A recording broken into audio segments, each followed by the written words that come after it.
ពេលដែលមានពោះតើគួរតែញ៉ាំកាហ្វេឬក៏អត់ញ៉ាំអញ្ចឹងយោងទៅតាមសមាគមសម្ភពរោគស្ត្រីនៅសហរដ្ឋអាមេរិកគេបានណែនាំថាការញ៉ាំកាហ្វេសម្រាប់ស្ត្រីមានផ្ទៃពោះកំឡុងពេលពពោះ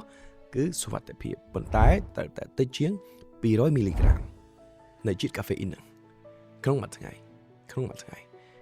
ហើយយើងដឹងហើយថាសម្រាប់មនុស្សទូទៅគឺយើងអាចញ៉ាំ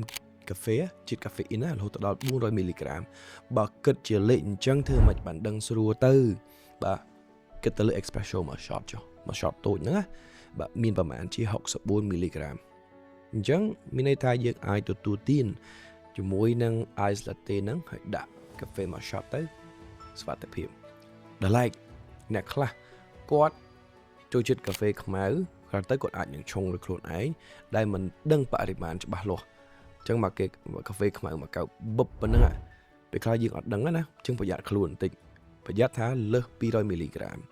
ព្រោះអ្នកខ្លះនៅក្នុងវិស័យមួយដែលត្រូវការ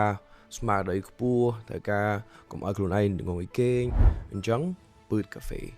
ហើយផលវិបាកកាហ្វេជាមួយនឹងកូននៅក្នុងផ្ទៃក៏អាចកើតមានដែរអញ្ចឹងហើយពេលដែលទទួលទានកាហ្វេសម្រាប់អ្នកមានផ្ទៃពោះសូមប្រុងប្រយ័ត្នមែនទែនអរគុណស្វែងរកនិងទិញផលិតផលសុខភាពដែលសុទ្ធនៅក្នុង Meet Dr. Shop